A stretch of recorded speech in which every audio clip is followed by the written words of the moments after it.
Fíjense que lo bonito de dedicarse a las áreas de intervención de la conducta, e inclusive dedicarte a cualquier trabajo que involucre humanos, es que nosotros por alguna razón, no sé, corríjanme si me equivoco, de repente nos apropiamos de la responsabilidad de cambiar algo, ¿no? Yo recuerdo que en algunas clases ustedes ponían ejemplos de es que yo intento hacer esto, yo intento hacer esto y de repente es mucho trabajo para una sola persona. Hay un momento en el que a nosotros también se nos desajusta la vida o no tenemos una herramienta para resolver esta situación, ¿no? Y pues hasta ahí llega nuestro esfuerzo. Pero por ejemplo, en el salón de clases, con mis alumnos, de repente veo con el modelo que yo trabajo que a veces mis alumnos no pueden solos resolver un problema, pero cuando tienen otro compañero que es habilidoso y otro compañero que es habilidoso, lo que no puede resolver uno de manera individual se compensa con lo que hacen otros colegas y en el mundo psicológico profesional funciona igual. Cuando uno no puede sacar adelante a su paciente, entonces hay otro colega que puede venir a continuar el trabajo que tú ya no pudiste hacer porque pues, uno no es perfectólogo, ¿no? Entonces aquí más o menos funciona así. Bueno, el día de hoy vamos a platicar del modelo cognitivo. Vamos a entender un poquito la historia de este modelo y por qué, entre comillas, es innovador. La historia que voy a contar va a sonar un poquito extraña, no es una historia que se ve en los libros, pero que el día de hoy, ya en los modelos de estudio de la conducta de los sujetos, ya se empieza a observar, ¿no? Bueno, ya se contempla y al contemplar se entienden mucho de los cambios que hubo a nivel sociohistórico. Bueno, antes de entrar al cognitivismo, voy a volver a citar el conductismo. Y nos vamos a ir a los años de 1940 a 1950. Resulta que el conductismo nace como una corriente o un modelo, nace como una corriente o como un modelo que tiene la intención de oponerse a los modelos animistas, a los modelos mágicos religiosos o demonológicos, ¿no? Y en cierto sentido, a nivel científico, de oponerse a los modelos filosóficos. Antes del conductismo, muchas de las conductas anormales, desviadas, patológicas, como le quieramos llamar, muchas de estas conductas en los seres humanos eran explicadas por la influencia de los espíritus, estos eran modelos animistas, porque te habían hecho un amarre, modelos mágicos, o porque había sido poseído por un demonio, modelos religiosos. Y en el caso científico, las conductas eran explicadas por la filosofía y la filosofía utilizaba términos como la voluntad, la fuerza de voluntad, como el entusiasmo, como la fe. Pero entonces, pues para estos entonces, pues llegó un momento en el que la gente se fastidió, ¿no? De que parecía que su destino como seres humanos no estaba en sus manos. Por tanto, comienzan a aparecer con el desarrollo de la ciencia, ¿no? Se viene abajo la religión, se viene abajo los modelos explicativos de la religión, estamos hablando por ahí de la época cristiana, donde las únicas explicaciones válidas, al menos en Occidente, eran las explicaciones de la iglesia.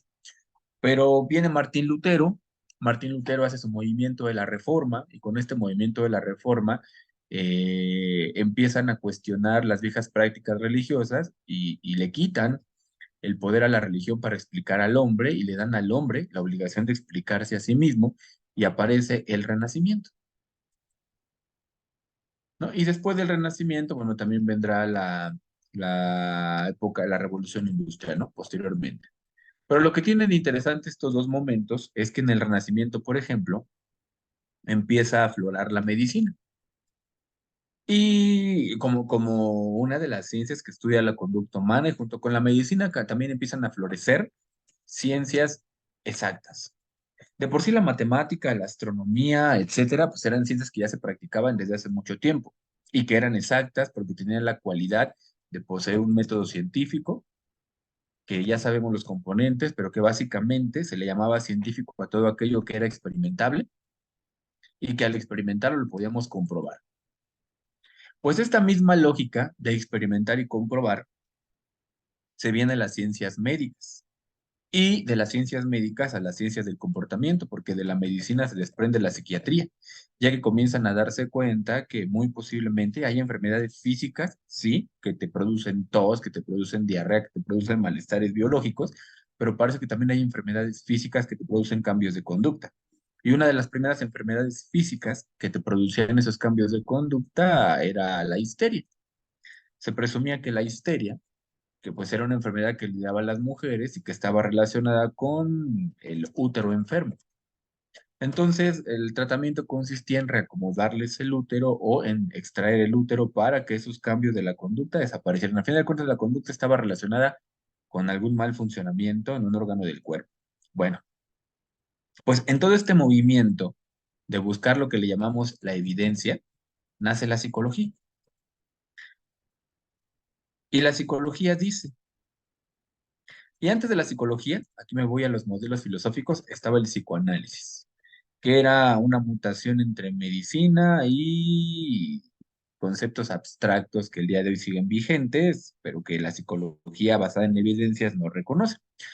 Entonces aparece la primera psicología, la psicología conductista, que dice que el campo de estudio de la psicología debe ser lo observable.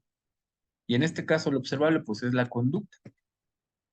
Así que los psicólogos dijeron, si todas las cosas pueden ser replicables y comprobables, muy probablemente la conducta también lo sea.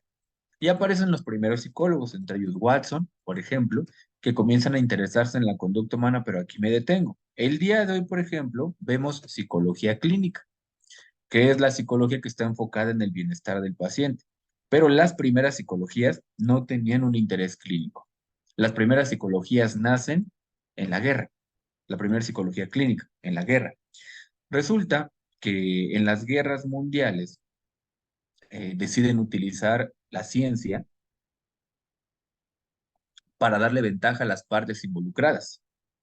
Y entonces notaron que era importante, pues de entrada, elegir al personal que tú ibas a mandar al campo de batalla y elegir al personal de inteligencia. Entonces, durante la guerra nacen, por ejemplo, dos pruebas, una llamada beta y otra llamada alfa. Estas pruebas estaban hechas para medir la inteligencia. La prueba beta medía inteligencia en gente sin estudios y la prueba alfa medía inteligencia en gente con estudios, de forma tal que podíamos identificar a quién mandar al campo de batalla, porque tenía inteligencia para la guerra, para la pelea, para la belicosidad, y quién mandar a organizar a las tropas.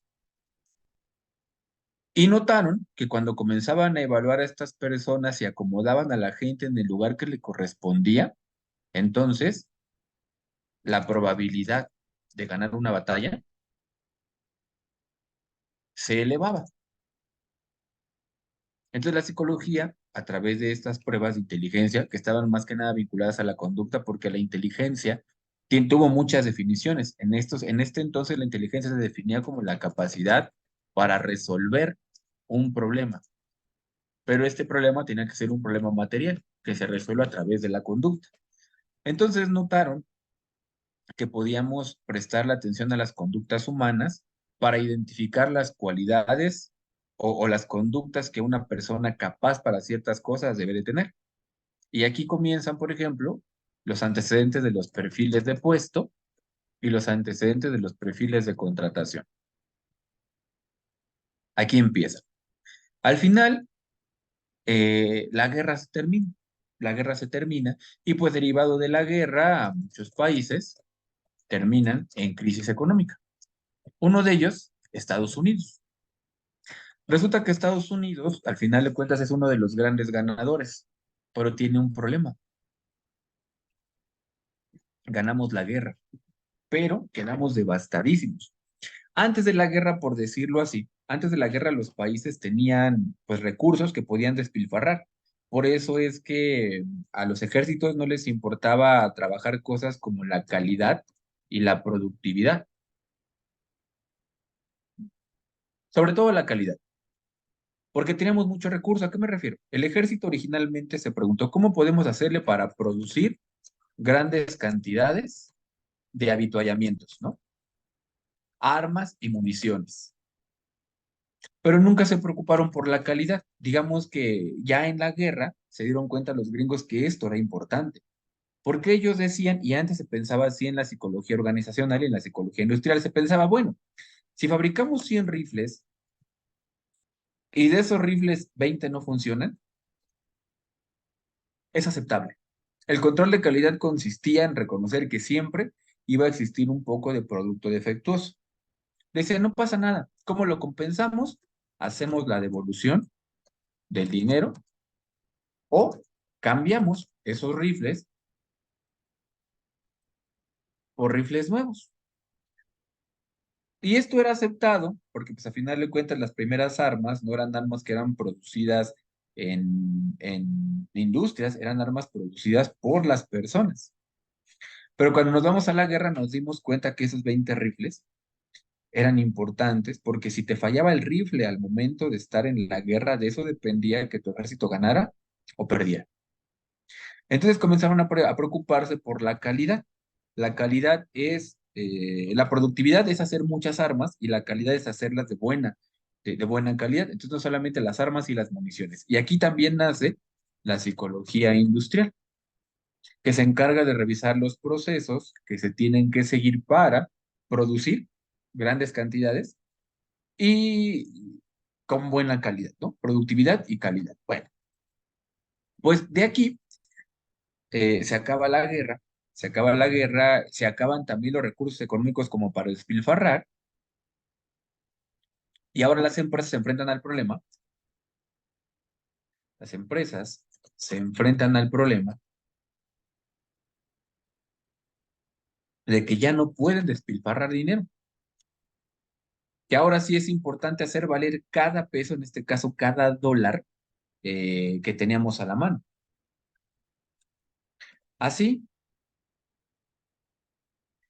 que empiezan a aplicar la ciencia a la producción. Y más o menos se encontraron cosas como las siguientes, ¿no? Es un ejemplo muy tonto. Se dieron cuenta, por ejemplo, que un albañil, por decirlo así, que un albañil pegaba 40 tabiques en un turno de trabajo, en un día, ¿no? 40 tabiques.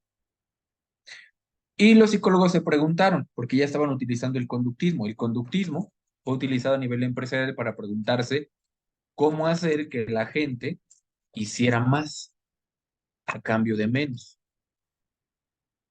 Y después vamos a agregar la calidad. Notaron que un albañil pegaba 40 tabiques, ¿no? Y a ese albañil le teníamos que pagar todas las semanas, por decirlo así, vamos a traducirlo a pesos mexicanos, tenemos que pagarle todas las semanas 1,000 pesos por 40 tabiques, ¿no? Entonces los psicólogos se preguntaron, heurística, ¿podremos mejorar la conducta humana? ¿Podemos mejorar el sistema de trabajo del albañil? Y se pusieron a observar al albañil y notaron que los albañiles usaban 18 movimientos para pegar un tabique. A esos movimientos en el lenguaje psicológico conductista se le llaman praxias. 18 movimientos para pegar un tabique. Los psicólogos se preguntaron, ¿serán necesarios esos 18 movimientos? Y comenzaron a quitarle movimientos al albañil. Y lograron descubrir que un albañil solo requería 9 movimientos para pegar un tabique. Es decir, descubrieron los movimientos clave. ¿Por qué es importante esto? Porque una vez que descubrimos los movimientos clave, nace lo que en psicología industrial se le llama la capacitación, desde el conductismo. La capacitación en el conductismo no es otra cosa más que enseñarles a los empleados cómo hacer las cosas. Y seguramente, no sé, en tu trabajo, mi estimada Ale, haya esto, un manual de qué tienes que hacer y cómo tienes que hacer. Esto es el conductismo. Entonces comenzaron a generar capacitación para albañiles y lograron que los albañiles pudieran pegar un tabique en 9 movimientos. Y ahora venían las preguntas. La primera pregunta era, ¿entonces qué? ¿Reducimos la jornada a la mitad, porque antes los albañiles aventaban 8 horas para pegar 40 tabiques. A partir de que les enseñamos a pegar 40 tabiques con 9 movimientos, es decir, teníamos la oportunidad de reducir la jornada a la mitad. Ya no trabajar 8, trabajar 4 horas. Evidentemente, si hacíamos que el trabajador redujera su jornada de 8 a 4 horas, nos tendríamos que preguntar, ¿le tenemos que pagar lo mismo? Y notarás, mi estimada Ale, que por ejemplo el lenguaje económico es pagarte por hora, no por actividad. Entonces, si yo te reduzco la jornada a 4 horas, porque en 4 horas puedes hacer lo que antes hacías en 8, te tengo que pagar la mitad del sueldo. Esa es una pregunta. Te pago la mitad del sueldo, te sigo pagando lo mismo, porque a final de cuentas estás cumpliendo con el objetivo en el tiempo que teníamos pactado, solo que con menor esfuerzo. O inciso B, mantenemos la jornada de trabajo y la pregunta sigue siendo la misma. ¿Les tenemos que pagar más? Al final la respuesta es no les vamos a pagar más, porque el capitalismo no está interesado en incrementar los sueldos, está interesado en incrementar las ganancias. Para incrementar las ganancias tenemos que hacer que el trabajador produzca más con la mayor calidad posible a cambio del menor sueldo posible. Pero esto fue necesario en Estados Unidos porque no teníamos que reponernos de la guerra. Por tanto, las empresas tenían que recapitalizarse. ¿Cómo se recapitalizan? Haciendo cosas en cantidad, con la mayor calidad posible, al menor costo y obtener la mayor ganancia. Y entonces comienza el crecimiento industrial, comprar máquinas, capacitar personas. En aquel entonces no teníamos la tecnología de ahora, así que la principal mano, bueno, el principal producto capitalizable era la mano de obra. Así que les enseñamos a los trabajadores a trabajar por 8 horas, obtener grandes resultados y ganar poco, utilizando refuerzos. ¿Cuáles eran los refuerzos? Si llegan a tiempo, te damos un bono. Si produces, te damos un bono. Si vendes, te damos un bono. Y comenzamos a explotar a la gente, a hacer un chingo de cosas. Funcionó, porque teníamos gente bien trabajadora. Y de hecho, si le prestamos atención a esto, el día de hoy regresamos a algo muy parecido, porque hoy no les decimos te vamos a traer en putiza, le llamamos se solicita personal proactivo. Y multitask, que sepa hacer de todo y que lo haga rápido. Sigue siendo conductismo. ¿Qué fue lo que pasó? Que entre los años de 1940 a 1950 presionamos tanto al trabajador a hacer cosas que comenzaron a aparecer problemas de salud. Y entonces hubo un incremento en el consumo de drogas. Esos trabajadores tenían que meterse drogas para poder rendir la jornada laboral con los estándares que les estaban solicitando. Teníamos también muertes en el trabajo, cosa que el día de hoy se compensa cuando hablamos de seguridad industrial y cuando hablamos de la introducción de la norma 035 ISO para reducir los riesgos psicosociales. Entonces nos dimos cuenta que la gente se estaba muriendo, número uno, ¿no? La gente enfermaba y en el peor de los casos moría. Y dos, la sociedad y la industria van mejorando, se van acomplejando. Por tanto, llegó el momento en el que el conductismo ya no servía porque el conductismo produce manuales de trabajo o protocolos que te dicen qué hacer y cómo hacer. El problema es que conforme va avanzando la ciencia y conforme va avanzando la sociedad, empiezan a aparecer problemas que no se contemplan en los protocolos. Y si tenemos a un trabajador que no sabe qué hacer frente a estos problemas, el negocio se detiene. Y muy posiblemente lo habrán visto. Si vamos a una bodega, por ejemplo, sí, a una bodega, ¿no? En general, la que tú quieras, y de repente el cajero se equivoca con algo, se detiene la caja y tiene que mandar a llamar a otra persona que venga y le resuelva el problema. En ese momento se nos va el cliente o la gente se molesta, se enoja y eso puede marcar la diferencia entre que el cliente regrese otra vez a la bodega o no vuelva a regresar. Y este era el tipo de problemas que se producían en el conductismo. Le enseñábamos a la gente a hacer las cosas que le corresponden, pero cuando aparecían cosas que no le correspondían, hasta ahí llegaban sus capacidades. Cierro con esto. El conductismo empezó en las empresas.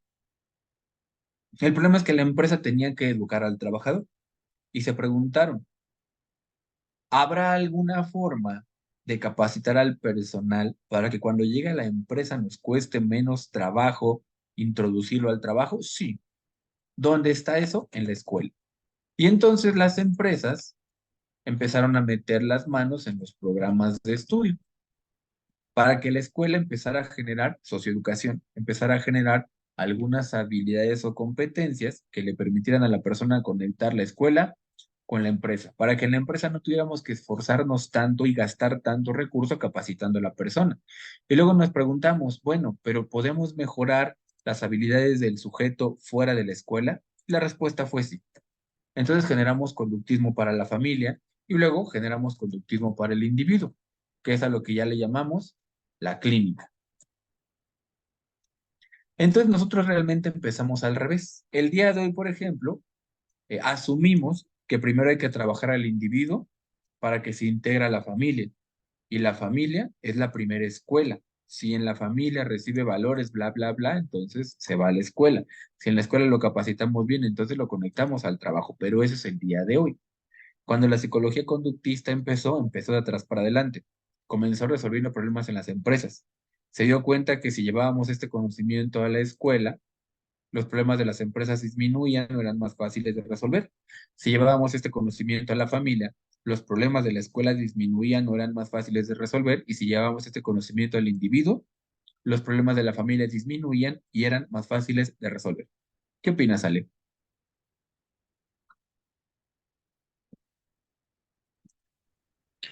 Pues sí, yo creo que, como bien lo dice, pues somos un factor que tendría que ser al revés, ¿no? Y comenzar pues desde la parte del individuo,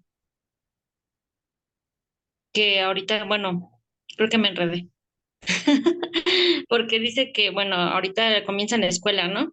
Después en la Todo familia. comienza en el individuo. Ah, sí, cierto. Ahorita comienza en el individuo y nos vamos al revés. Y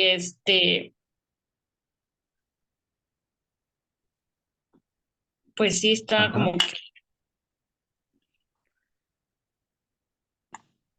es bueno esta parte, ¿no? Pero al final de cuentas nos lleva a lo que ellos quieren, ¿no? O sea, nada más quieren así como que la parte del trabajo, la parte bueno, tú tienes que hacer esto, tienes que hacer esto, y no deja tanto así como que nosotros, como parte del servicios, sí, de la parte docente, pues que somos los que realmente tenemos el problema, por así decirlo, demos ciertas, aspectos o características que nos puedan apoyar para la docencia, sino que ya tenemos que irnos con algo que ellos, y eso es donde nosotros, digo, decimos, nos mandan a capacitadores que viene de la capacitación y así, y así, y así, entonces, pues al final cuando llega con nosotros ya no llega al 100%, ya eso ya se va transformando. Ujú. Sí, eso también tiene su chiste, pero ya hablaremos de ello en otro momento. Muy bien. Entonces, este fue el detalle con la psicología conductista, que nos dimos cuenta de que si aplicábamos puro conductismo, podíamos presionar tanto a la gente que la enfermamos y el día de hoy, que es algo de lo que pensamos, no le dejen tanta tarea al muchacho porque se quiebra, ¿no? No lo presionen tanto porque se quiebra. La educación no tiene que ser así, puede ser más amable porque se quiebra, ¿no? Entonces la gente enfermaba por esto. Y dos, la gente no tenía la capacidad de ser creativa. El conductismo anula la creatividad. Porque el conductismo dice, te voy a poner 10 sí y solo sí aprendes, le vamos a llamar mecanizar, porque al final de cuentas es mecánico, aprendes o adoptas las conductas deseadas. Vámonos a la escuela. El alumno tiene un punto y tiene todos sus apuntes. Es decir, no estamos evaluando que realmente comprendió, estamos evaluando una conducta. Hiciste todos tus apuntes. Tiene un punto si participa. Es decir, no estamos evaluando tanto. O sea, al final el niño levanta la mano, participa, y el maestro podrá decir, chale, dijiste una cosa bien pinche horrible, pero le tomamos su nombre y le ponemos su puntito de la lista, porque lo que estamos evaluando es la conducta motriz, no el aprendizaje. Debes de venir a clases con el cabello recortado. Si no vienes con el cabello recortado o lo traes pintado, no te permitimos ingresar. Al final aquí estamos evaluando conductas que la persona haga. Y normalmente los exámenes son exámenes de replicar. Este replicar pueden ser ejercicios del que ya le enseñamos la metodología o pueden ser preguntas de memoria. A final de cuentas, memorizar es una conducta mecánica y resolver un ejercicio con, pensemos en matemáticas, con el procedimiento que te enseñé es mecánico. Entonces nos hemos dado cuenta que de repente hay niños que tienen brillantez, que de repente llegan a conclusiones o a las mismas conclusiones o a mejores conclusiones por caminos distintos de los que les enseñamos, pero como no es el camino que te enseñé y no es el camino que le voy a evaluar a todos, entonces estás mal. O si no estás mal, estás obligado a aprender lo que todos los demás aprenden. Entonces el conductismo con el tiempo va anulando la creatividad del alumno. Llega un momento en el que el alumno se vuelve un higadito porque para todo te pregunta. Entonces, cuando nos vamos, por ejemplo, a la secundaria, nos vamos a la prepa y les decimos, a ver chicos, les voy a entregar una lectura y quiero que de esta lectura me den su opinión. El joven levanta la mano y empieza a preguntar porque así lo acostumbramos a seguir órdenes. Maestra, ¿de cuántas cuartillas quiere el resumen? ¿Qué es lo que quiere que hagamos en ese resumen? ¿Qué es lo que quiere que opinemos? ¿Cuándo se entrega? ¿Cómo se entrega? Entonces llega un punto en el que el alumno ya no hace uso de su criterio y su lógica y su albedrío y está sujeto a lo que le diga la gente, ¿no? Entonces de repente los papás dicen, es que este pinche chamaco que tengo como hijo, pues no es movido, ¿no?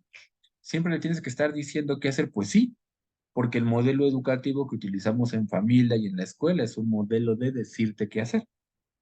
Las empresas dicen, tengo un chingo de trabajadores huevones.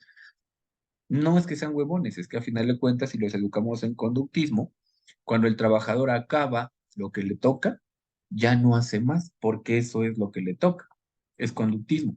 Entonces, el detalle aquí es que para muchos puestos de responsabilidad se requiere gente creativa y el conductismo no produce creatividad.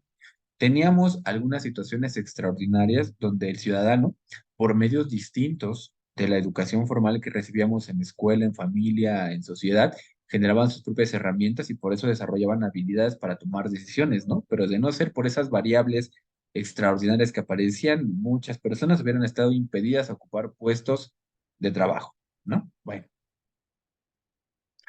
y de hecho, ya para cerrar, en las empresas se manejaba un organigrama. Un organigrama quiere decir que hay alguien en la cima que es el único que piensa, es el único que resuelve. Es alguien en la cima, dicta las órdenes de lo que se tiene que hacer y los subjefes van mandando las órdenes a las áreas correspondientes. A veces ni siquiera tienen que resolver un problema, solo tienen que apegarse a lo que el director, el jefe les diga. Con el tiempo se rompe el organigrama y comienzan a generarse homogeneizaciones de trabajo, pero eso pasará después. Bueno, pues en vista de todos estos problemas a los que nos enfrentábamos, la enfermedad y la falta de creatividad en un mercado en el que teníamos que ser más competitivos que la contraparte, y Estados Unidos se enfrentaba a un coloso de la economía que eran los orientales, pues tuvieron que empezar a mejorarse. De hecho, hubo un momento histórico en el que hubo una guerra entre Toyota Motors y General Motors.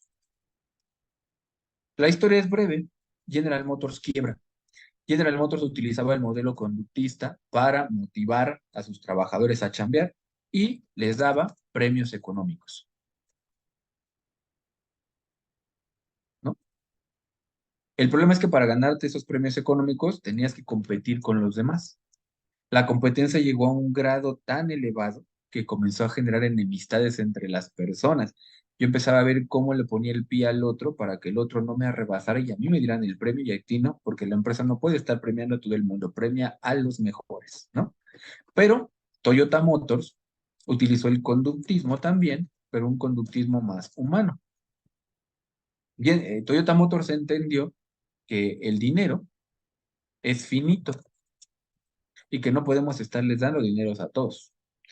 Pero Toyota Motors, con el modelo de calidad que manejaron los japoneses, los orientales, que de hecho es un modelo inspirado en Estados Unidos, pero no quisieron escuchar a Edward Deming, comenzaron a dar refuerzos humanos, como el reconocimiento y como el mejoramiento de la calidad de vida. Entonces, en General Motors, los trabajadores chambeaban por conseguir más sueldo. Si no conseguían más sueldo, quedaban enfermos y renunciaban. Y en Toyota Motors entendieron que no era el sueldo, era la administración de tu tiempo, la relación con los seres humanos, que te sintieras importante en tu empresa. De repente las empresas gringas quieren absorberlo y, por ejemplo, en las escuelas luego te ponen, ¿no? Cuando haces una junta de maestros, te ponen tu papelito ahí con una frase que dice, todos somos una familia, ¿no? Y eso nos encabrona más. La diferencia en estos conductismos es que se cree que llenar de frases el lugar motiva, a diferencia de los conductismos humanos, donde la frase no es algo que se escribe, es algo que se introyecta.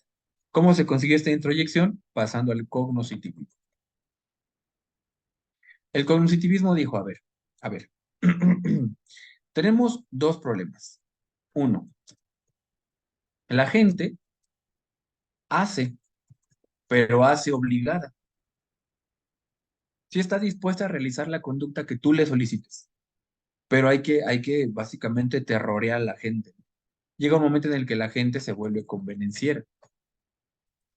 ¿Por qué se vuelve convenenciera? Porque solo trabaja si obtiene refuerzo. Entonces yo empresa debo o prometerte algo o amenazarte de que perderás algo importante. El problema con ello es que en psicología organizacional, un empleado que no está conforme internamente con lo que está recibiendo de la empresa, se vuelve un empleado que es enemigo interno de la empresa, que le roba o que busca otras maneras de cobrarse lo que siente que la empresa le debe. Entonces, decían los empresarios, tenemos un problema, bueno, tenemos dos. El primero es que la gente hace, pero hace obligada. Y si la gente hace obligada, pues no te va a brindar una buena atención al cliente, porque la gente está molesta, te va a traicionar, porque la gente está molesta. No te va a producir porque la gente está molesta y te van a robar porque la gente está molesta. Así que, número uno, tenemos que buscar que esté feliz. Y tenemos un segundo problema. El trabajador rara vez es creativo. Por tanto, no es un trabajador que haya sido educado para encontrar soluciones. Eso nos hace perder tiempo porque se detiene la producción y si se pierde tiempo, básicamente se estará perdiendo dinero. Y tenemos que resolver esto, porque para los capitalistas el dinero es una parte importante. ¿Cómo lo vamos a hacer? Cognoscitivismo. Los cognoscitivistas tienen la idea de que el pensamiento antecede a la conducta. Por tanto, hacemos o por tanto actuamos según pensamos. Así que básicamente la regla es, si cambiamos el pensamiento de la persona, modificamos la conducta. O en su defecto, alteramos la forma en que la persona percibe su propia conducta. Según lo que estemos buscando, esto es importante. Así que ahora el truco consistía en cómo podemos cambiar el pensamiento de la gente. Para esto, los conductistas desarrollaron tres escuelas o tres enfoques. Perdón, los cognitivistas. El enfoque número uno es neurocognitivo. En el enfoque neurocognitivo se estudian cosas como la sensación y la percepción, como la base. Que la chinga. La sensación es lo que nuestros sentidos detectan. Por tanto, lo primero que queremos saber es si físicamente o fisiológicamente la persona está en buenas condiciones. ¿A qué me refiero con eso? Nosotros tenemos vías de entrada de la información. ¿Cuáles son las vías de entrada? El oído, lo que escucho, la vista, lo que veo, el tacto, lo que siento, el gusto, lo que pruebo, el olfato, lo que huelo y la nocicepción, que pueda yo detectar dolor. Si yo escucho bien, entonces tengo elevadas probabilidades de desarrollar un buen lenguaje. Si yo veo bien, entonces tengo probabilidad de cosas del contexto o alejarme de las cosas peligrosas. Si yo tengo un buen sentido del tacto, el tacto puede ser un elemento de protección y el tacto forma parte importante de la motricidad gruesa, la motricidad fina. Por ejemplo, el gusto y el olfato están vinculados a la supervivencia, a la detección de sabores y químicos que hablan de supervivencia o que hablan de riesgo a la vida y la nocicepción. Si duele, evito la conducta; si no duele, la continúo. Entonces, lo primero que queremos saber es si los sentidos de la persona están en buenas condiciones, porque cuando los sentidos de las personas no están en buenas condiciones, lo más seguro es que lo que piensen del mundo se encuentre alterado. Y se encuentra alterado porque mi cuerpo detecta mala información. Por antonomasia, no se desempeñan de manera adecuada. Y a esto le llamamos deprivación sensorial. La deprivación sensorial tiene dos posibles fuentes. Uno, los sentidos biológicamente están dañados. Se llama deprivación porque entonces el sentido no está funcionando de manera adecuada, está sobrefuncionando o está funcionando de manera deficiente. O número dos, el ambiente tiene elementos que obstaculizan la recepción de estímulos. Y aquí es donde entra, por ejemplo, el certificado médico. Notarán que un certificado médico más completo, en ocasiones cuando mandas a los niños al DIF, incluye, si bien es cierto, la revisión físico-fisiológica, les checan oído, les checan boca, y también les checan la vista, ¿no? Pero, y ahí podemos determinar si el sujeto necesita lentes o no necesita lentes. Si revisamos los certificados médicos o si lo hiciéramos, podríamos identificar qué niño tiene que ir adelante, no tanto por el apellido, sino por su problema visual, y qué niño podría ir atrás porque no tiene tanto problema con los ojos. Lo que significa que quizás una parte importante de las deficiencias que tiene el niño en el desarrollo de habilidades educativas están vinculadas a la dificultad para percibir estímulos. El sentido no está funcionando bien o no ha madurado lo suficiente. Yo, por ejemplo, en mi experiencia personal como alumno, yo no recuerdo que en algún momento ni una escuela o algún profesor se haya tomado la molestia de checar si entendíamos lo que se nos decía, si alcanzábamos a ver en el pizarrón, si teníamos lo suficientemente estimulado el sentido del tacto y las vías expresivas como para escribir con la rapidez que el maestro esperaba. Y pues derivado de ello, pues a lo mejor muchos de los problemas que tenemos van por ahí, ¿no? Que el niño no está lo suficientemente estimulado como para que los sentidos estén trabajando al 100 o tiene un problema biológico que requiere de algún aparato ortopédico. Si no identificamos estas dos, muy posiblemente tengamos falsos positivos. Es decir, el niño nos está dando un mal resultado en la escuela porque sensorialmente hablando no está percibiendo la información. ¿Preguntas, Gaby?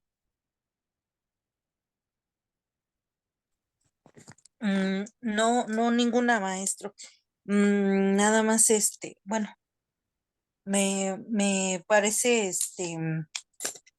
bueno, me quedé con la duda de cuando estaba mencionando sobre el conductismo que se inicia en el Mm. individuo, luego pues se dieron cuenta que era importante en la familia para que de la familia se continuara en la escuela, creo que así entendí. Ujú.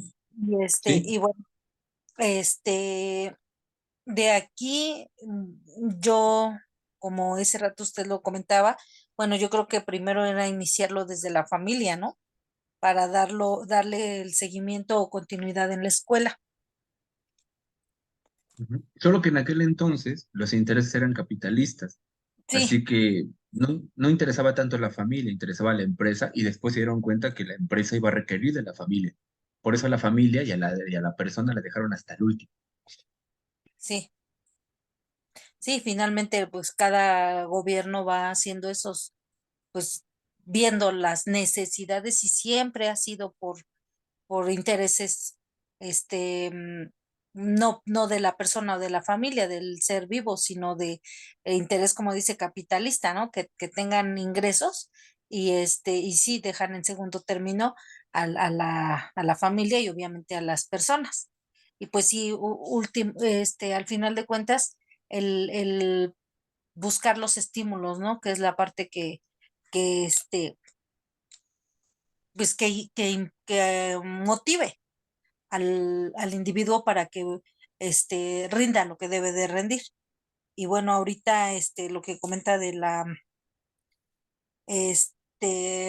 cognoscitivismo, pues Ujú, pues, todo lo importante que es pues los sentidos, ¿no?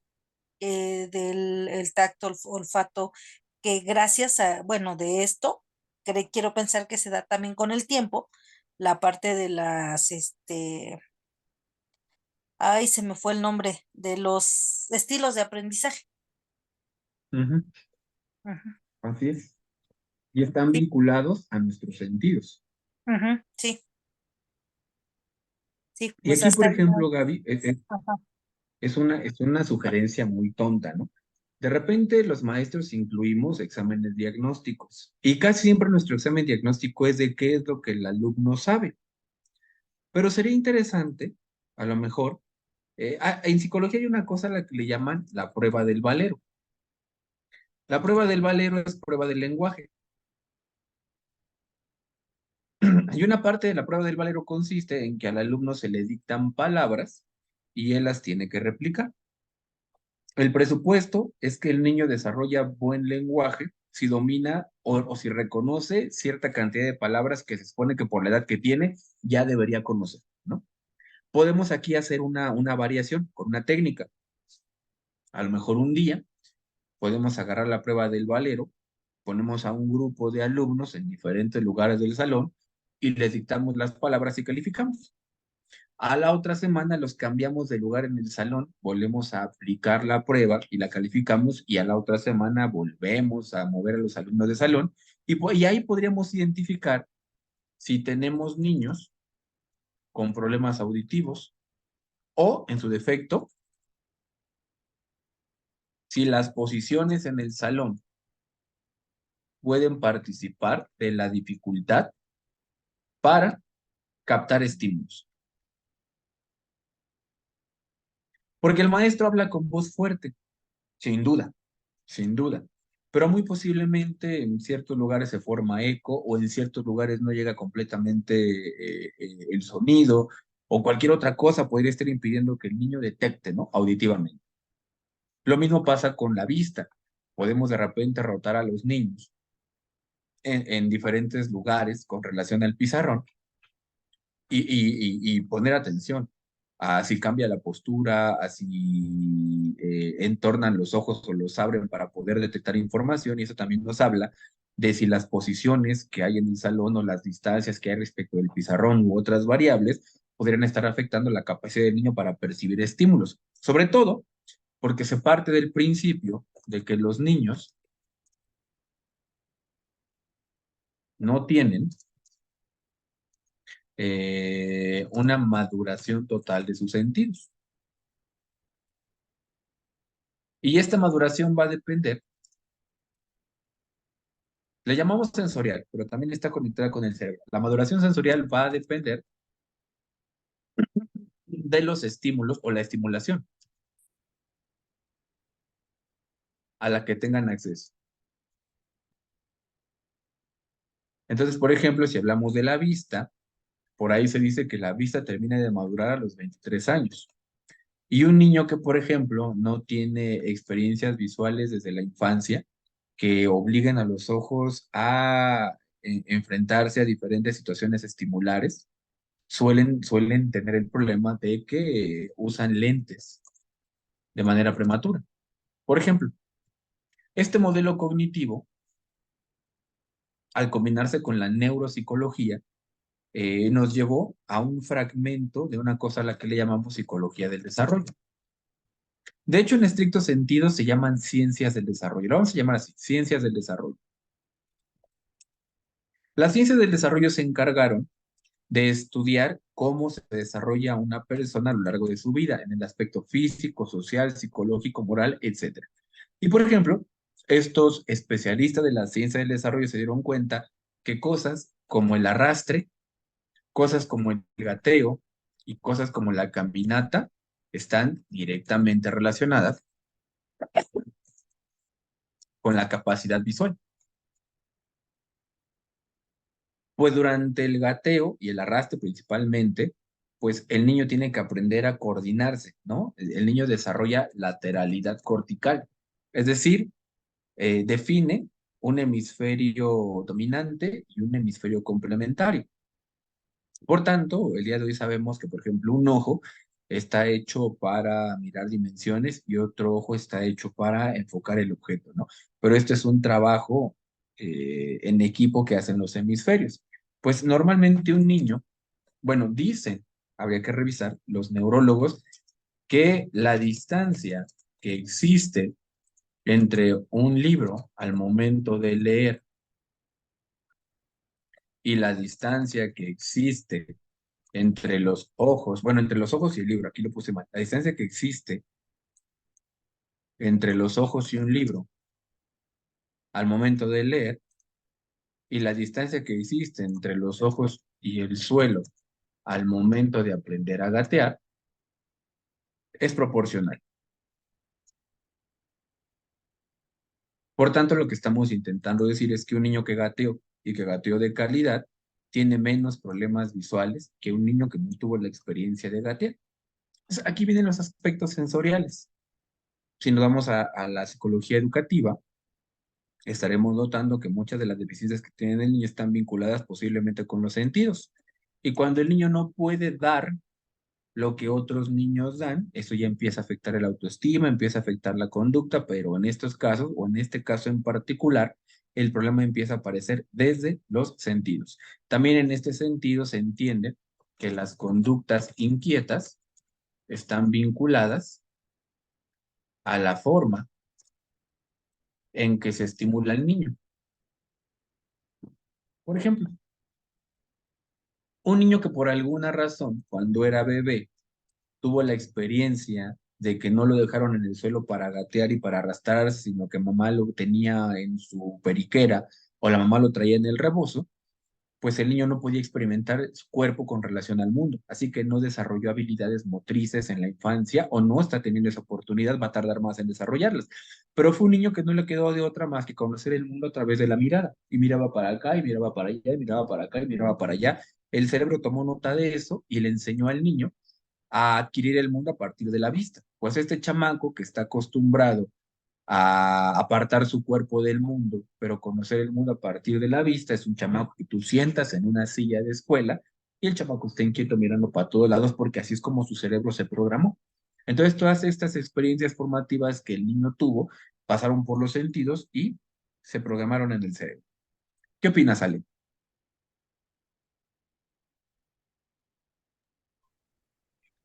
Sí, pues precisamente eso es lo que estaba yo ahorita checando, porque decía yo, bueno, si nosotros como docentes partimos, o más bien, si el cognoscitivismo parte del pensamiento de la persona para modificar la conducta y del conductismo que anula la creatividad, por ejemplo, yo le preguntaría a lo mejor a usted, ¿cuál es el que podría funcionar más? O tomo de los dos para, por Es ejemplo, que en realidad los dos funcionan. Los dos son buenos. Solamente hay que identificar en qué momento los tenemos que utilizar. Por ejemplo, para estimular a un niño, el conductismo, porque el conductismo implica poner al niño una y otra vez frente a la experiencia para que todo el cerebro se acostumbre a la experiencia. Posteriormente o complementariamente, podemos integrar el cognitivo, enseñarle a pensar. Gaby. No, bueno, lo que estaba yo ahorita con lo que comenta, pues es mucho, muy Ujú. importante que un niño gatee, y que, bueno, no sé, ahorita qué tan funcional sea, por ejemplo, lo que comentaba, el niño que aprende o está programado su cerebro a que con la vista, ¿no? Volteando para todos lados para, ya que no adoptó o no tuvo esa infancia de gatear. Entonces, ¿qué tan funcional sería, por ejemplo, las maestras de primer grado de primaria, porque nosotras somos de primaria, o a lo mejor no solamente en primero, sino en todos los grados, hagamos el que los niños gaten en la clase de educación física, el que se arrastren en el patio de la escuela. No sé si eso les ayude a un poco, que a pesar de que ya aprendió a tener que moverse para todos lados, para la vista, el hecho de gatear en ese momento o a esa edad sea conveniente, sea pues adecuado y que le ayude o que le sirva de algo, o ya realmente no tiene caso hacerlo. Esa es mi duda. Ok. Bueno, en ese sentido, mi estimada Gaby, la vida es un gerundio. ¿A qué me refiero? Que toda conducta que hagamos, número uno, nos beneficia porque aprendemos algo. Y número dos, ya que lo aprendimos, fortalece ese aprendizaje. Entonces, en realidad, toda conducta que la persona haga tiene estos dos beneficios. Si nunca lo ha hecho antes, le enseña cómo hacerlo y algo va a aprender de ello. Si ya lo ha hecho antes, le ayuda a perfeccionar estas habilidades hasta que ya no hay necesidad de seguir practicando esto porque ya tiene la habilidad, la tiene en buena cantidad y ya van a tener que ser otros contextos los que obligan a esta persona a ajustar estas habilidades adquiridas en nuevas situaciones. Digamos que nuestro trabajo es como llevarlo hasta donde es posible. Y después de eso, el niño tendrá que ajustarse o integrarse a otros contextos, utilizar las habilidades previas adquiridas para mejorarlas y adaptarlas al nuevo contexto. Así que sigan, todo lo que hagamos por el niño es bueno, pero conviene que todo lo que hagamos sea metódico, para que no sean vamos a hacer algo y no podamos evaluar o identificar el beneficio de la actividad. Por eso lo primero que hacemos es conocer a la población. Y ya que la conocemos, desarrollamos nuestro modelo de estimulación y empezamos a observar a quién le sirve y a quién no. Va a llegar un punto en el que nos damos cuenta que la conducta ya no se mejora y una vez que la conducta ya no se mejora, cambiamos el modelo, Gaby. No sé si respondo a tu inquietud. No, sí, muy bien, profe, gracias. Ok, bueno. Pues estos fueron los primeros estudios del modelo cognitivo, porque la pregunta del modelo cognitivo es ¿de dónde viene el pensamiento? Y haciendo un rastreo, para pensar requerimos información. ¿De dónde sacamos la información? De los sentidos. Por tanto, primero tenemos que evaluar los sentidos. Si los sentidos no están adecuadamente estimulados para la edad que el niño tiene, entonces hay muchas alteraciones en el pensamiento, pero son alteraciones que no tienen que ver con que el niño esté pensando mal intencionalmente, sino que la falta de estimulación es la que deforma el pensamiento. Entonces, una cosa es pensar mal, guión, malinterpretar la información, y otra cosa es pensar mal, guión, no poder capturar la información de manera correcta. ¿Qué quiero decir? Que una cosa es el niño que no dice su nombre porque no lo sabe. En este sentido, el niño tiene dañadas o poco estimuladas las áreas receptivas. En este caso en particular hacemos referencia al oído. ¿Cómo te llamas si el niño no responde? Porque muy posiblemente no escucha su nombre. Otra cosa es el niño que no dice su nombre porque no puede. Significa que sí escucha, sí sabe cómo se llama, pero las áreas expresivas tiene dañadas o poco estimuladas las áreas expresivas. En este caso, las cuerdas bucales, ¿no? O no es muy dado a expresar lingüísticamente. Son dos problemas diferentes. Lo que queremos saber es si este niño no participa porque no escucha y por eso no entiende, o no participa porque sí escucha, pero aún no ha desarrollado la capacidad de verbalizar. En ambos casos, desde el enfoque conductista, el sujeto tiene cero porque no participa, pero queremos conocer la razón. Y hay un tercer tipo de niño que va a aparecer después, que es el niño que malinterpreta la información. ¿Qué es este niño? Que de hecho somos los adultos en general. Es un niño o una persona que escucha bien, tiene los sentidos en buenas condiciones, expresa bien, no tiene afectaciones para comunicar, pero por alguna razón, las conclusiones a las que llega a partir de la realidad son erróneas. Entonces tenemos un niño que tiene malos sentidos, o un niño que tiene mal las expresiones, o un niño que tiene bien los sentidos, tiene bien la expresión, pero concluye mal. Y a este niño vamos a llegar a partir de la percepción. ¿Qué es la percepción? La percepción parte de la sensación. La percepción es cuando los sentidos envían la información al cerebro. El cerebro la organiza y la convierte en unidades de información que le permiten al niño reconocer el mundo de una manera básica. Es decir, sensación. Mis ojos detectan cambios en el patrón de onda de carácter visual, ¿no? Entonces, llega a mis ojos información, ondas, ¿no? Ondas de luz llegan a mis ojos. Mis conos le dan color a esa información. Mis bastones, que son células que están en los ojos, conos y bastones, le dan intensidad. Y entonces traducen esta información en un impulso eléctrico. En este sentido, mis ojos, sensación, están funcionando bien. Están detectando que algo allá afuera está cambiando.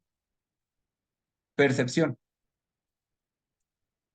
Esta información se organiza en mi cabeza y yo puedo decir, ah, esto es una flor. Ya la organicé en el cerebro y en mi cerebro todos esos impulsos eléctricos se convierten en una flor. Lo que significa que si ocurre que yo le puedo mostrar a una persona un objeto y el cerebro puede detectar las propiedades del objeto, pero al final no identificar el objeto. Un ejemplo, hablando de este ejemplo visual. En una ocasión había un niño, había, en este caso había un niño, ¿no? Que nació ciego, pero porque tenía por ahí una suerte como de malestar en los ojos y no se le podía operar. Había que esperar a que el niño creciera para poder operarle y recuperar la vista. Es decir, a nivel cerebral, el, ce- el- todo el órgano visual funcionaba, Lo único que había que hacer era por ahí cambiarle una película. Entonces el niño se avienta como 6 años sin poder ver nada. No se le pudo operar. Entonces el niño básicamente era ciego, pero no era ciego sin remedio. Era un niño que a los 6 años podía ser operado para que pudiera recuperar la vista. Entonces el niño conocía el mundo a través de otros sentidos, lo que escuchaba, lo que olfateaba, lo que tocaba, lo que probaba.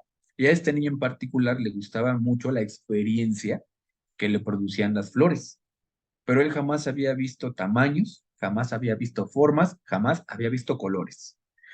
Él se daba una idea de lo que eran las flores a partir de lo que sus sentidos le avisaban. Llegó el momento de la operación y la operación resulta exitosa, al niño le ponen su venda después de la operación, tiempo después de que la operación madura, por decirlo así, le retiran la venda y el niño abre los ojos por primera vez. Y literal, va a sonar a dicho mexicano. El niño estaba viendo y no veía. La mamá, contenta, decide presentarle el primer objeto al niño y un objeto que al niño le gustaba, que eran las flores. Entonces mamá le lleva un ramo de flores y el niño no logra verlas. Y no logra verlas no porque no haya visto, sino porque su cerebro no tenía todavía registros visuales de lo que era una flor, de las intensidades, de los colores, él no veía absolutamente nada. Con el paso del tiempo, el niño fue nutriendo la información que llega por los canales visuales y ya pudo ver una flor, pero en un primer momento no. Por tanto, el niño tenía sensaciones, el niño detectaba intensidades y cerraba los ojos cuando era muy brillante o dilataba las pupilas cuando el entorno era muy oscuro. Con el paso del tiempo ya podía ver colores, con el paso del tiempo ya podía ver formas, pero no fue hasta que el cerebro logró integrar colores y formas e intensidades que él pudo ver por primera vez una flor. Esto es percepción. Entonces la percepción, aunque depende de las sensaciones, es un fenómeno diferente. Así que ya nos dimos cuenta que tenemos ahora un segundo problema. No solo nos interesa saber si el niño identifica la información, también nos interesa a nivel perceptivo identificar si el niño organiza la información. Voy a poner un ejemplo.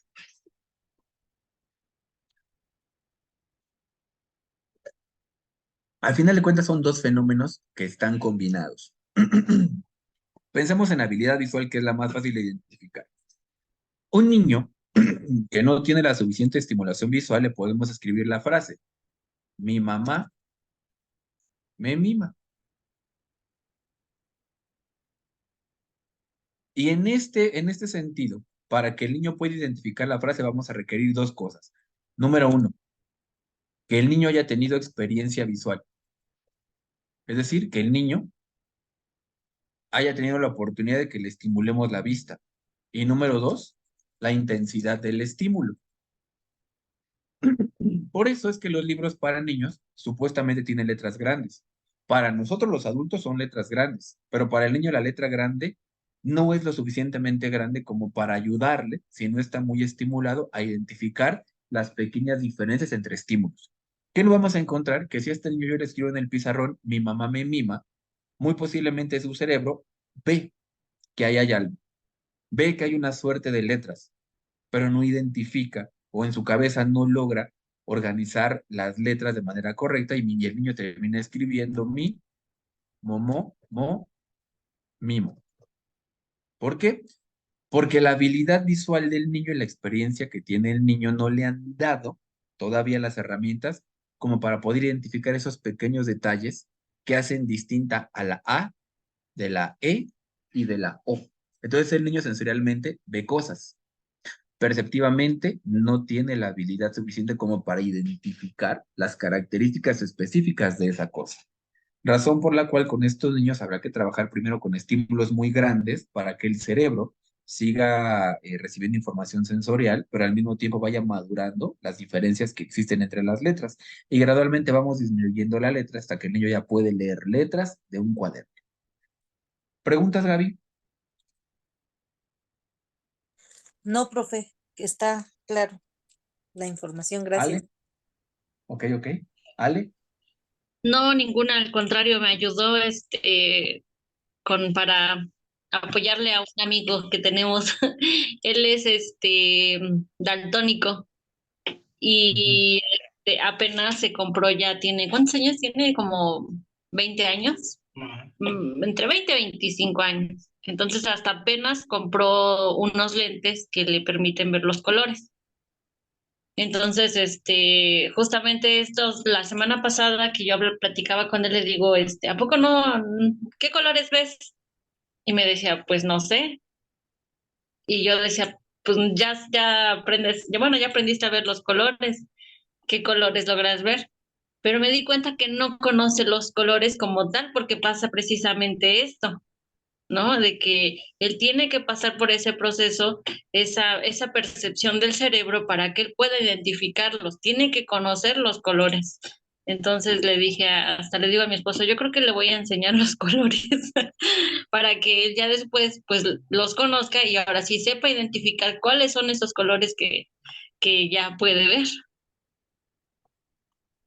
Entonces, en este sentido, ¿vale? El daltonismo normalmente es sensorial. Están defectuosas las vías receptivas y esto es biológico. Muchas veces ya no se puede corregir directamente desde el órgano, pero se puede meter un aparato ortopédico como los lentes. Ya la percepción es la experiencia, muy bien, así es. Pero bueno, en un primer momento los cognitivos se preguntaron esto, ¿no? ¿Por qué era importante esto? De entrada, sin querer, nos dimos cuenta que empiezan a haber tratamientos. Empezamos a notar que algunos de los problemas que tiene la persona no es porque sea tonto, sino porque algo está obstaculizando los sentidos.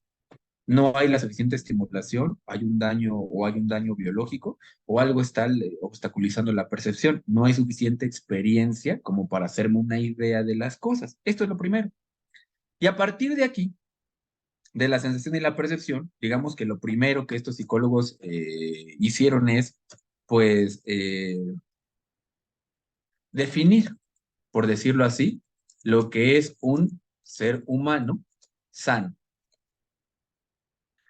Es decir, a través de la ciencia del desarrollo nos preguntamos, ¿qué es lo que se entiende por sano a cierta edad? Y empezamos a hacer cosas como conteo de palabras, como emisión de sonidos, como habilidad visual, como habilidad motriz, para identificar si el niño se está desarrollando adecuadamente o no se está desarrollando adecuadamente. Esto es lo primero. Ya que identificamos al individuo sano, ahora vino el segundo ejercicio. Ahora queremos medir sus habilidades cognitivas. ¿Qué son habilidades cognitivas? Además de sensación y percepción, memoria, atención, concentración, y vamos a agregar propiamente el pensamiento, ¿no? Y entonces comenzamos a medir esto. Comenzamos a medir cuánto tiempo le toma a una persona memorizar y los tipos de memoria que existen.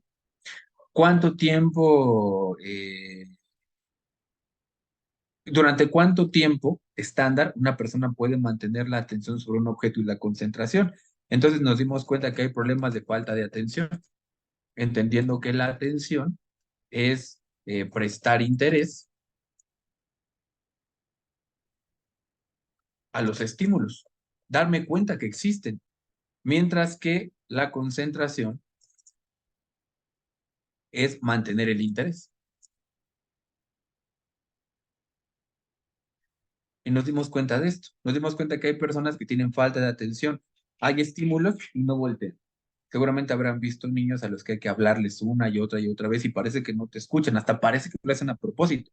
Ahí podría haber un problema de falta de estimulación o podría haber una conducta reactiva. Ahorita hablamos de la conducta reactiva.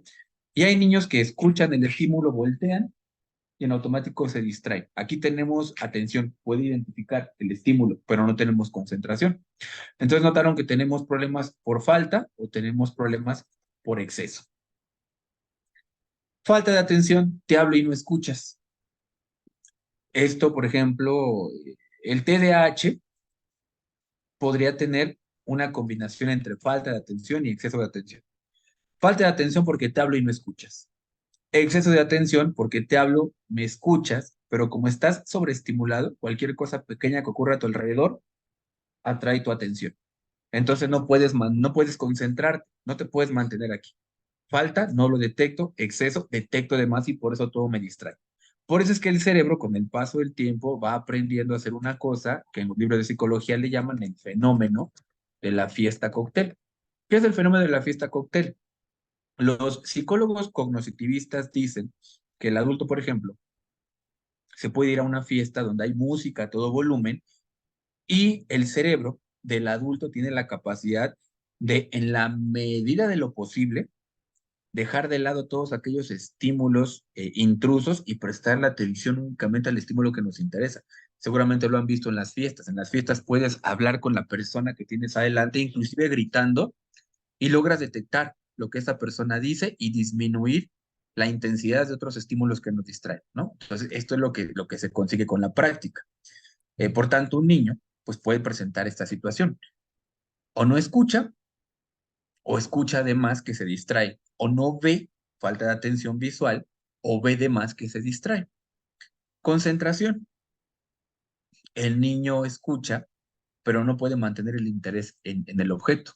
Exceso de concentración. El exceso de concentración se le llama catatonia, que es cuando el niño o la persona se quedan viendo una cosa y de repente, ¡pum!, se clavan tanto ahí que se pierden de todo lo demás, ¿no? Entonces, tanto el exceso como la falta son problemas. Bueno, entonces estos psicólogos cognitivos comenzaron a evaluar esto, ¿no? Y nos dijeron, existe tal tipo de memoria, hay memoria a corto plazo, memoria a largo plazo, estas son las razones por las cuales la memoria se mantiene o no se mantiene, estos son los problemas de atención, por ahí se dice que una vez que arreglamos la atención y que el niño puede poner, o el adulto le puede poner atención al estímulo, a nivel concentración, sobre todo a nivel concentración dentro del aula, se menciona por ahí que el estándar es que a lo mucho una persona puede mantener la concentración por espacio de 5 minutos.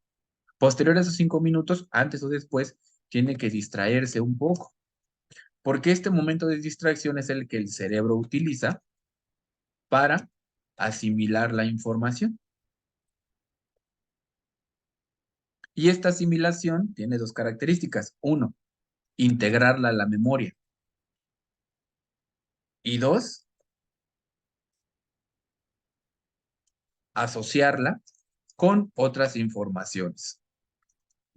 Entonces seguramente ustedes habrán notado que cuando estamos en clase hablando con el niño, de repente el tema es interesante, que captamos la atención del niño y luego voltea a verse con el amigo y comienza a platicar, se sale del tema que estamos hablando de la clase, del tema, más no pierde el tema.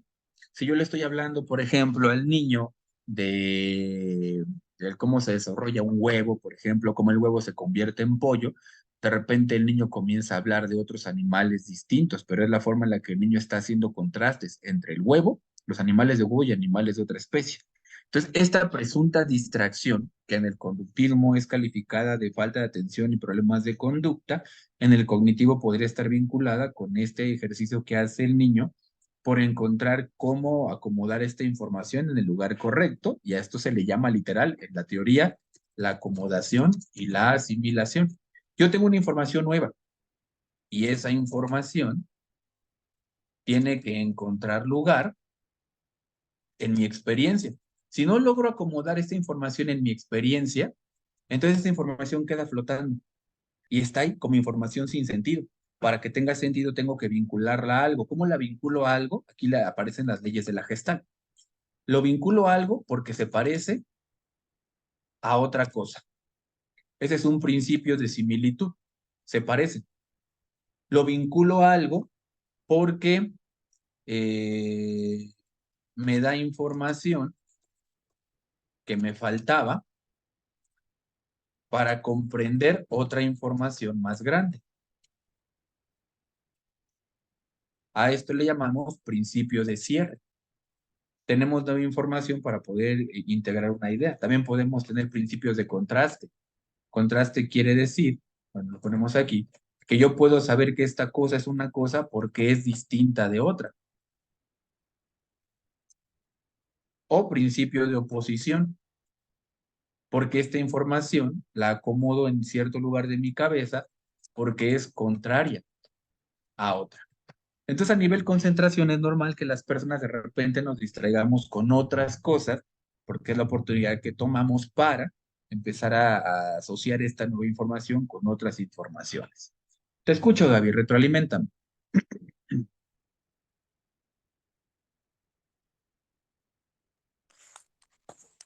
Ay, pues esto está,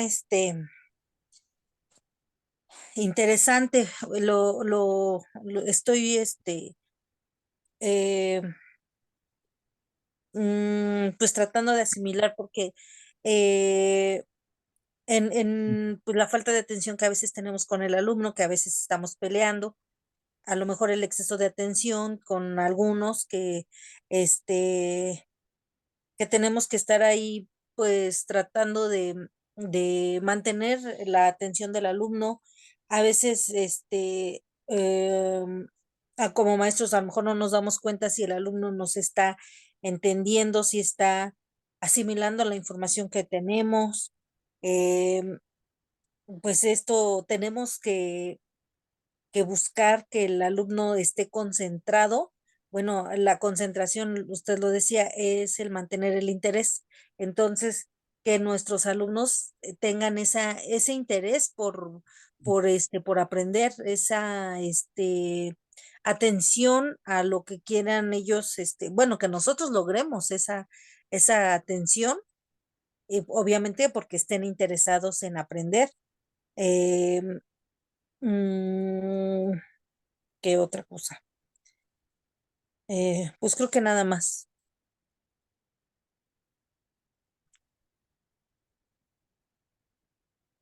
Ahí está. En este sentido, Gaby, aprovechando lo que me comentas, que el niño sea buen estudiante a nivel preventivo está vinculado con el sentirme bien conmigo mismo. Sentirme bien conmigo mismo disminuye problemas de agresividad, de depresión, de malas relaciones con otras personas, inclusive sentirme bien conmigo mismo mantiene regulado cosas como el apetito, ¿no? Cuando yo estoy triste dejo de comer o como de más. Cuando yo estoy contento, entonces mi cuerpo está más preparado para prestarle atención a las alarmas de saciedad.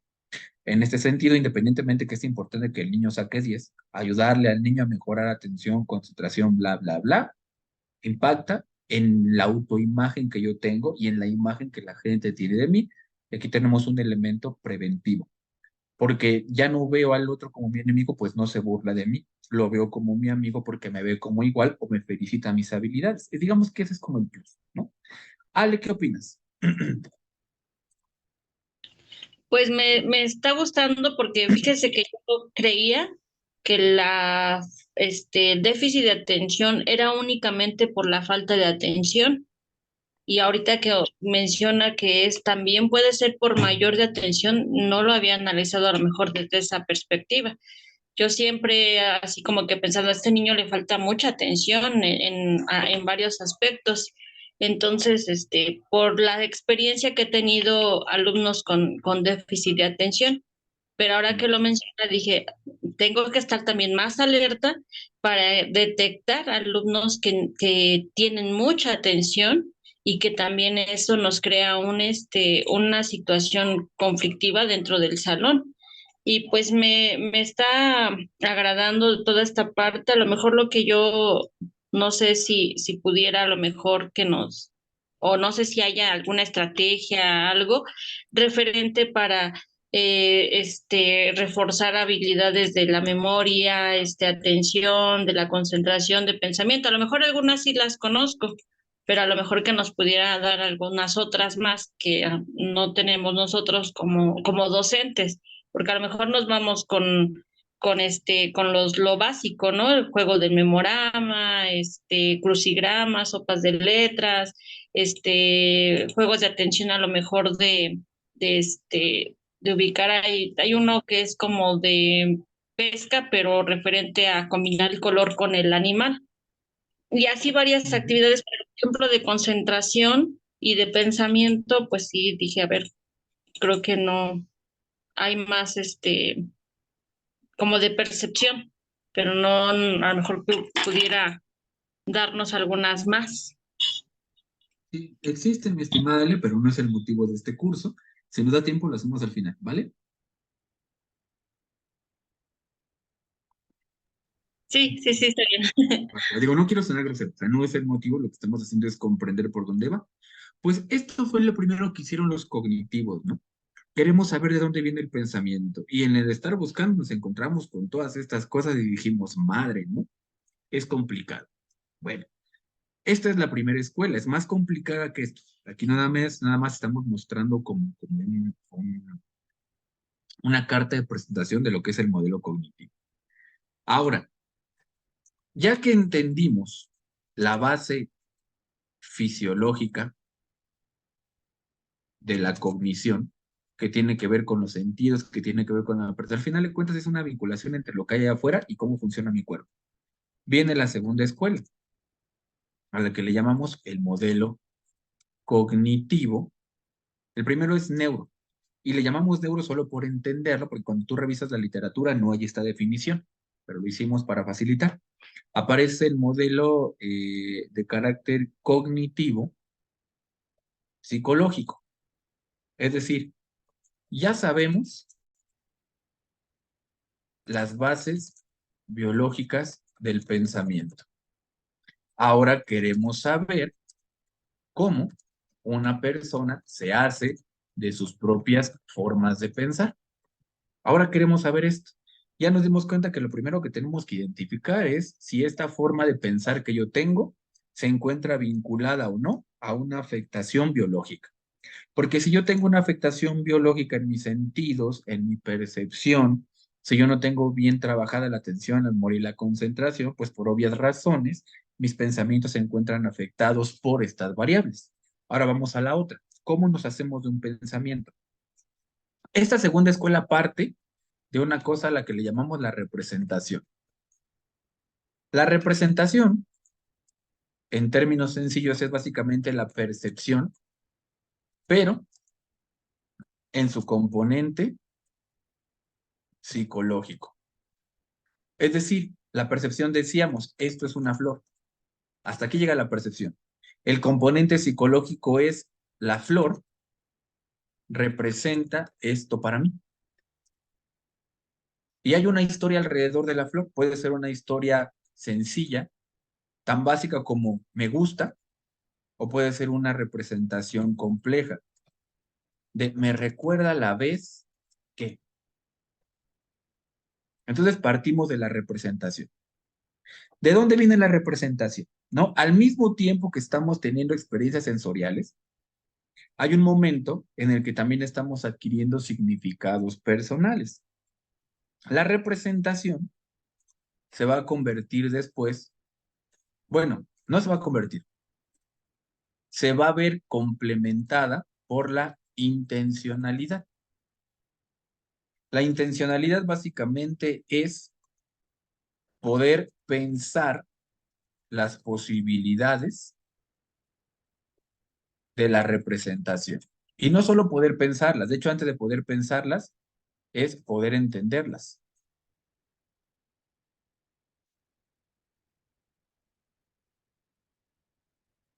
Y esto depende, ya dijimos número uno, de que estemos biológicamente bien, pero también depende de la experiencia. Voy a poner un ejemplo. Digamos que la intencionalidad está dividida en tres niveles. Intencionalidad nivel cero, intencionalidad nivel 1 e intencionalidad nivel 2. Intencionalidad nivel cero es cuando puedo hacerme una idea de la cosa o situación, pero no sé cómo actuar a partir de esa idea. Solo ubico la cosa, mas no tengo idea qué hacer con esa cosa que ubico. Ejemplo, vamos a suponer que por primera vez el niño saca de quicio a su mamá. Por primera vez el niño saca de quicio a su mamá. Y su mamá le dice, a ver, mijo.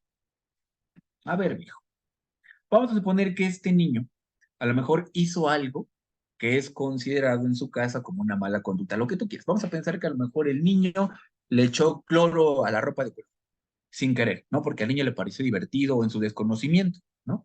Y la mamá dijo, a ver, niño, ven papacito, tráeme esa chancla que está ahí, corazón. Y el niño va por la chancla. Y por acá, el niño sabe lo que significa eso. ¿Qué significa eso, Ale? Cuando mamá dice, a ver, papacito, tráeme esa chancla. ¿Qué significa? ¿Qué le vamos a dar?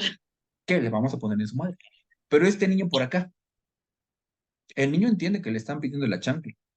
y se la da a la mamá. Y de repente nota que mamá levanta la mano con la chancla y el niño está viendo a la mamá y no ves en su cara una expresión de miedo.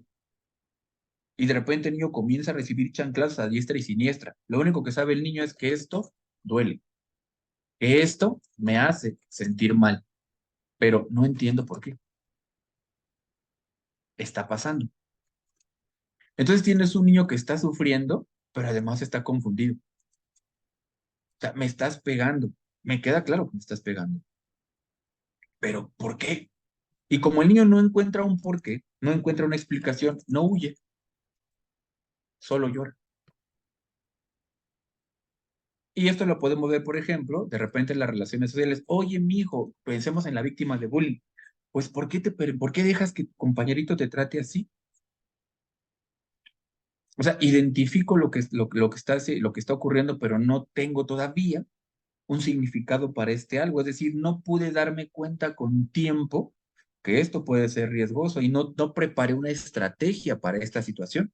La situación ocurrió y me agarró sin estrategia, pues no sé qué hacer, estoy confundido. Esto es intencionalidad. Uno, el niño queda pasmado porque no comprende. Nota que está pasando, pero no hay un significado.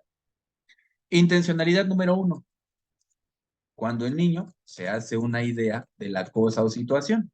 Es decir, hay representación. Pero necesita que esa cosa interactúe con él para que él responda a la cosa. Es decir, mi hijo, pásame la chancla. Y el niño le pasa la chancla. La mamá levanta la chancla y se lo comienzan a nalguear. En ese momento el niño en automático dice, algo hice mal. Y empieza a pensar en retrospectiva. Creo que es porque tiré el cloro a la ropa limpia. No estoy muy seguro de qué significa esto, pero sé que no está bien o estoy entendiendo que no está bien, así que corro. Entonces en ese momento el niño empieza a recibir los chanclazos, a diferencia del niño número uno que se queda pasmado porque está confundido, el niño número dos sí hace algo, se cubre, se mete debajo de la cama, pega la carrera, pero tuvo que empezar a ocurrir el suceso para que él supiera cómo responder frente al suceso. Significa que es un niño que no detectará o no entenderá indirectas hasta que le ocurra el hecho. Y en el caso del primer niño, aunque el hecho le ocurre, no sabe cómo responder a él. Y está la intencionalidad número dos. La intencionalidad número dos es cuando el niño reconoce la cosa, es decir, representación. Pero a partir de las señales que arroja el contexto, el niño puede crear escenarios predictivos y actuar conforme a ellos. Es decir, adelantar su conducta. Entonces mamá le dice, mijo, pásame la chancla. Y el chamaco empieza, no, mamá, me vas a pegar y pega la carrera. No se esperó a que mamá tuviera la chancla en las manos. En ese momento el niño ya se adelantó. Entonces habrán visto esos niños que ya notan el cambio de humor en la mamá y en automático la abrazan. Mamá, te quiero, mamá, te amo. Ya se está adelantando a evitar el problema. Aquí tenemos la intencionalidad. Depende, ya vimos número uno, de lo que dijimos en el primer apartado, que el niño esté biológicamente bien y pueda detectar las situaciones y les dé una imagen mental. Y número dos, que el niño tenga la experiencia como para entender que esto que está ocurriendo se puede convertir en otra cosa a futuro y adquirimos la predictibilidad. Que la predictibilidad es lo que le permite a los niños, en cierto sentido, volverse sensatos. Saber que esto que están haciendo por experiencia puede convertirse en otra cosa más problemática o puede convertirse en otro efecto más beneficioso. ¿Preguntas, Gaby? No, ninguno. Creo que la misma reacción del niño es la que nos va a ayudar a interpretar cómo es o cómo, por ejemplo, en el caso del niño que se queda pasmado, que no sabe ni lo que va a pasar o por qué le piden la chancla, al niño que luego, sabe que al pedirle la chancla le van a pegar, ¿no? Entonces aquí es, pues, la observación, ¿no? Cómo, Ujú. cómo estar atenta a esa parte, ¿no? Cómo reacciona el niño, este, es dependiendo a lo que él haya, pues asimilado, ¿no? El que por qué le están pidiendo la chancla. Ujú. Entonces, bueno, sí, creo que sí, lo entendí. Y voy a poner un ejemplo muy tonto. Pensemos que al niño le presentamos el cuento de Caperucita Roja. El niño, con intencionalidad cero, va a seguir el cuento y probablemente va a estar confundido, no va a entender muchas cosas del cuento, aunque sean lógicas, y al final el niño se va a quedar y como, ¿por qué el pinche lobo se quería comer a la niña? Entiende o identifica el personaje, el lobo, la Caperucita, la abuela, los puede identificar. Si yo le hago preguntas, yo recuerdo que por ahí en una de mis hijastras, en los cuentos, al final le hacían preguntas como, ¿quién es el personaje principal? A veces los identificaba, pero cuando le preguntabas de qué trató la historia, cero. Lo que significa que la niña tenía intencionalidad, podía identificar el elemento, mas no entendía lo que significaba y la chamaca quedaba confundidísima. ¿Pero por qué pasó esto, no? En la intencionalidad número uno, el niño decía, ah, pues sí, los lobos se comen a los niños, pero ya ocurrió. Y en la intencionalidad número dos, por ejemplo, yo llegaba a ver en los kinder que había niños que le gritaban, ¿no? De repente se hacían obras teatrales y había niños que gritaban, Caperucita, no vayas, porque ya se imaginaban qué iba a pasar. Y en un cuento podemos identificar algo como esto. Si el niño solamente representa lo que sucede aunque no sepa qué significa, o si el niño identifica el significado hasta que esto ocurre, o si el niño puede adelantarse al significado. Si, según estas habilidades desarrolladas en una actividad de clase, podemos suponer que así están sus habilidades en la sociedad. Ale, te escucho, retroalimentame. Pues igual, me gusta y nos ayuda para identificar, ¿no? El qué, cómo es el conocimiento o la percepción del niño. Y de esa manera, pues poder a lo mejor visualizar o ver qué tan profundo está su situación. A lo mejor si es en el caso de agresión y si nosotros le llamamos la atención, ver en cuál de estos tres aspectos se encuentra. Y de esa manera identificar, ah, bueno, si el niño estuvo en la intencionalidad cero, ah, pues quiere decir que ni siquiera él no lo da por hecho que lo que está haciendo es incorrecto, ¿no? Sino que ya lo hace por naturaleza, porque lo ve en casa, por alguna situación, como mencionábamos anteriormente, ¿no? Por alguna violencia familiar, alguna otro aspecto. Entonces, sí, creo que hasta el momento, pues, está muy claro para poder identificarlos, en los niños. Y el ejemplo que manejas, Ale, me gusta, porque de repente no solamente hay niños, puede haber adolescentes y adultos que tengan este problema. ¿A qué me refiero con esto? Que hay niños o hay adolescentes que dicen, es que el maestro ya se la agarró conmigo, ¿no? Es decir, no tienen la capacidad de identificar que esa calificación reprobatoria o que esa llamada de atención está vinculada con lo que hiciste, porque no estás entendiendo lo que hiciste. Lo único que sabes es que esto duele. Y empezamos a desarrollar sentimientos de venganza, en comparación con el niño que dice, ah, ya sí, por eso me reprobó, ¿no? Y en ese momento que yo entiendo, ah, por eso me reprobó, en automático concluyo, entonces el problema no es personal. Si yo no hubiera hecho esto, entonces no me hubieran reprobado. Gracias, maestro, ¿no? O sea, estoy enojado, pero ya mi enojo no es hacia él, ya es hacia mí porque ya entendí que yo fui el problema. Frente al niño que inclusive no tiene que esperar la reprobación, en automático se dice, creo que si no hago esto, puedo reprobar.